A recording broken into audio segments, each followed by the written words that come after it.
Gente, vamos seguir aqui com informação em Brasília. O Igor Cardinho está de volta. Ontem a gente falou aqui sobre uma declaração do ministro do Supremo, Gilmar Mendes, em que ele defendeu a criação de uma lei anti-embargo, né, para proteger as autoridades brasileiras de possíveis sanções, como essas sanções que estão sendo aplicadas pelo governo americano. E aí o Igor Cardinho tem a reação de juristas a respeito dessa proposta, né, Igor? Conta pra gente. Pois é, Carol, a aprovação de uma lei anti-embargo no Brasil para tentar evitar essa aplicação das sanções internacionais a autoridades brasileiras pode ter um valor mais simbólico do que efetivo. É o que avaliam esses juristas consultados pela reportagem da CBN e também pelo nosso colega Felipe Igreja. Depois da aplicação das sanções dos Estados Unidos a autoridades brasileiras, o governo Lula, o STF e a cúpula do Congresso estão debatendo a necessidade de aprovar no país uma lei anti-embargo. A informação foi revelada pelo ministro Gilmar Mendes, do STF. A medida viria em resposta às sanções estrangeiras para evitar que punições aplicadas em outros países sejam adotadas por empresas em territórios brasileiros.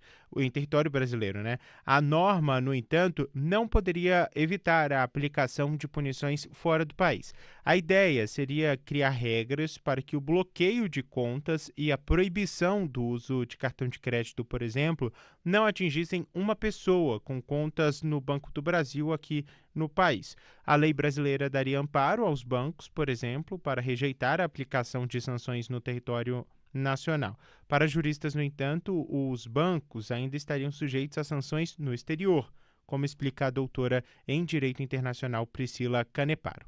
As bandeiras de cartão de crédito. Dentro do Brasil, elas vão ficar protegidas, tudo bem. Mas nada impede que elas atuando aqui no Brasil, que venha a ser sancionado nos Estados Unidos. Então, a empresa ela vai ter que fazer uma ponderação, o que vai valer mais a pena.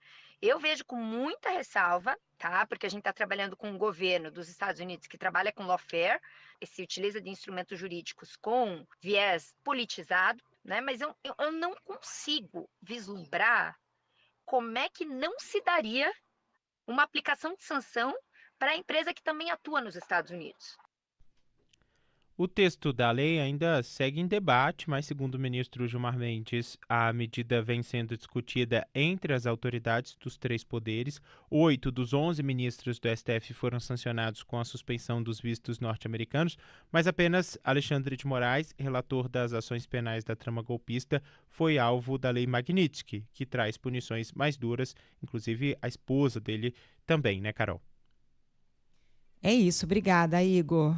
É isso, né, gente? Uma tentativa aí de talvez proteger um pouco as autoridades, mas como disseram aí os juristas, tem uma limitação, né? Que a leis como a Magnitsky tem aplicação fora do Brasil, com consequências que a lei brasileira não pode alcançar, né? Exato, foi o que a gente falou ontem também aqui, quando o ministro aventou essa possibilidade. Parece um alcance similar ao, por exemplo, daquela medida, daquela decisão do ministro Flávio Dino, que protegeu o ministro Alexandre de Moraes indiretamente, numa outra ação tal, dos efeitos da lei aqui dentro do Brasil. Acho que é estender mais ou menos o espírito daquela decisão a uma lei própria e que aí abranja todos os casos e valha para todo mundo e para essa lei Magnitsky e outras sanções semelhantes, mas não vai livrar as autoridades de responderem aos efeitos delas no exterior. Não tem como.